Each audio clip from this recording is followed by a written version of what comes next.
ಧರ್ಮಸ್ಥಳದ ಅಪಪ್ರಚಾರದ ಹಿಂದೆ ಷಡ್ಯಂತ್ರ ಇರೋದು ಸ್ಪಷ್ಟ. ಇದರ ಹಿಂದೆ ಸೂತ್ರಧಾರರು ಇರೋದು ನಿಜ ಎಂದು ಮಾಜಿ ಸಚಿವ ಕೆಎಸ್ ಈಶ್ವರಪ್ಪ ಹೇಳಿದ್ದಾರೆ.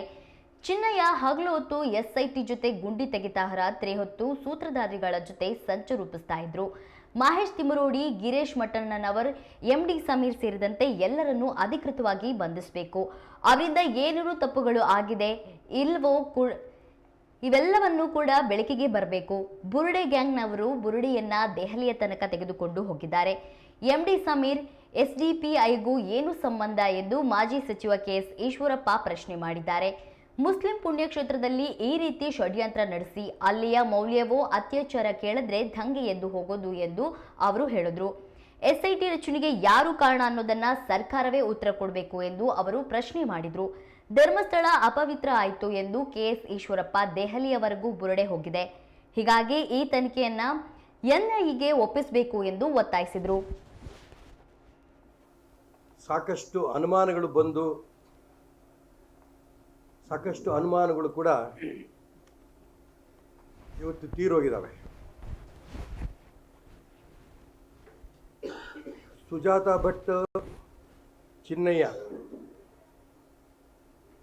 ಇವರು ಹೇಳಿಕೆಗಳನ್ನು ಬಂದ ನಂತರ ಒಂದು ರೀತಿಯ ರಾಜ್ಯದ ಜನ ಧರ್ಮಸ್ಥಳದ ಬಗ್ಗೆ, ವೀರೇಂದ್ರ ಹೆಗ್ಗಡೆಯವ್ರ ಬಗ್ಗೆ, ಹಿಂದೂ ಧರ್ಮದ ಬಗ್ಗೆ ಅನೇಕ ಗೊಂದಲಗಳನ್ನ ಇಟ್ಕೊಂಡು ಕೂತಿದ್ರು.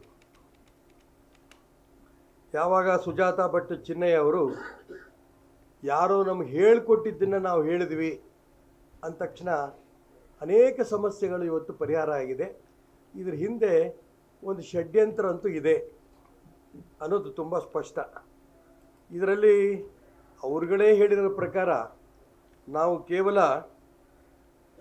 ಪಾತ್ರಧಾರಿಗಳು, ಇದ್ರ ಹಿಂದೆ ಸೂತ್ರಧಾರಿಗಳು ಇದ್ದಾರೆ ಅನ್ನೋಂಥ ಅಂಶವನ್ನು ಕೂಡ ಅವರು ಹೇಳಿದ್ದಾರೆ.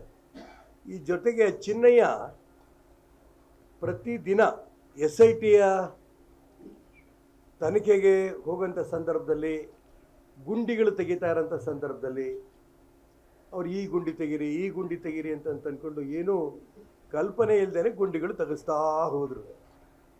ಹಗಲೊತ್ತು ಎಸ್ಐಟಿ ಜೊತೆಗೆ ಗುಂಡಿಗಳನ್ನು ತೆಗೆಸೋಂಥ ಪ್ರಯತ್ನ, ರಾತ್ರಿ ಹೊತ್ತು ಈ ಸೂತ್ರಧಾರಿಗಳ ಜೊತೆಗೆ ಸಭೆ. ಸೂತ್ರಧಾರಿಗಳು ಯಾರು ಅನ್ನೋದನ್ನು ಮೇಲ್ನೋಟಕ್ಕೆ ಕಂಡು ಬಂದಿರೋ ಪ್ರಕಾರ ಒಂದು ಮಹೇಶ್ ಶೆಟ್ಟಿ ತಿಮ್ಮರೋಡಿ, ಗಿರೀಶ್ ಮಟ್ಟಣ್ಣವರ್, ಜಯಂತ್, ಈ ರೀತಿ ಕೆಲವರು, ಮತ್ತು ಅವ್ರನ್ನೂ ಕೂಡ ಅನೇಕ ಅಂಶಗಳನ್ನು ಈಗ ಚರ್ಚೆಗಳು ನಡೀತಾ ಇದೆ. ಇದಾದ ನಂತರ ತಪ್ಪಿಸ್ಕೊಂಡು ಓಡಾಡ್ತಾ ಇದ್ದಂಥ ಎಂಡಿ ಸಮೀರ್, ಯೂಟ್ಯೂಬರ್, ಅವನು ಕೂಡ ಈಗ ಅರೆಸ್ಟ್ ಮಾಡಿದೆ. ಈಗ ಆಗಬೇಕಾಗಿರೋಂಥ ಕೆಲಸ ಅಧಿಕೃತವಾಗಿ ಅರೆಸ್ಟ್ ಮಾಡಬೇಕು. ಎಸ್ಐಟಿನವರು ಅಧಿಕೃತವಾಗಿ ಅವ್ರನ್ನೆಲ್ಲ ಬಂಧಿಸಿ, ಅವರ ಅರೆಸ್ಟ್ ಅಫಿಷಿಯಲ್ ಅರೆಸ್ಟ್ ಆಗಿಲ್ಲ, ಅವನು ಬಂದು ಸರೆಂಡರ್ ಆಗಿದ್ದಾನೆ. ಹಾಗಾಗಿ ಅಧಿಕೃತವಾಗಿ ಇವ್ರನ್ನೆಲ್ಲರೂ ಕೂಡ ಬಂಧಿಸಿ ಅವರಿಂದ ಏನೇನು ತಪ್ಪುಗಳಾಗಿದೆ ಇದೆಲ್ಲವೂ ಕೂಡ ಬೆಳಕಿಗೆ ಬರಬೇಕು.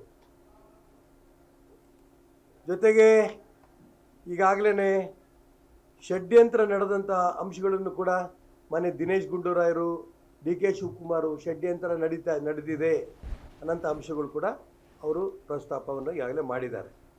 ಬುರುಡೆ ಗ್ಯಾಂಗು, ಈ ಬುರುಡೆ ಗ್ಯಾಂಗ್ನವರು ಬುರುಡೆನ ದೆಹಲಿ ತನಕ ತಗೊಂಡೋಗಿ, ಅಲ್ಲಿ ಧರ್ಮಸ್ಥಳದ ಯಾವುದೇ ಗುಂಡಿಯಲ್ಲಿ ಸಿಕ್ಕಿದಂಥ ಬುರುಡೆ ಅಲ್ಲ ಇದು, ಹೊರಗಡೆ ತಂದಿರೋಂಥ ಬುರುಡೆ ಅವರಾಗಲೇ ಒಪ್ಕೊಂಡಾಗಿದೆ.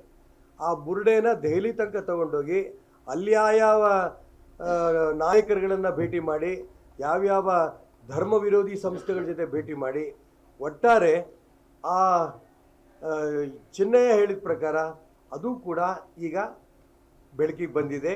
ಆ ಬುರುಡೆ ಗ್ಯಾಂಗು ಅಲ್ಲಿದಲ್ಲ, ಬುರುಡೆ ಅಲ್ಲಿದಲ್ಲ ಅಂತ. ಹಾಗಾಗಿ ಈ ಎಲ್ಲ ಅಂಶಗಳು ಕೂಡ ಹೊರಗಡೆ ಬರಬೇಕು. ಒಂದು ಹಿಂದೂ ದೇವಸ್ಥಾನ, ಇದಕ್ಕೂ ಮತ್ತು MD ಸಮೀರ್, SDPI ಇವುಗಳ ಏನು ಸಂಬಂಧ?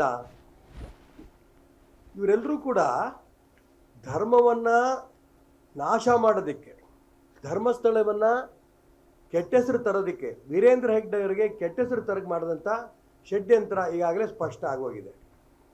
ಹಾಗಾಗಿ ನಾನು ಒಂದು ಪ್ರಶ್ನೆ ನೇರವಾಗಿ ಕೇಳೋಕ್ಕೆ ಇಷ್ಟಪಡ್ತೇನೆ. ಇದೇ ರೀತಿ ಷಡ್ಯಂತ್ರ ಅಕಸ್ಮಾತ್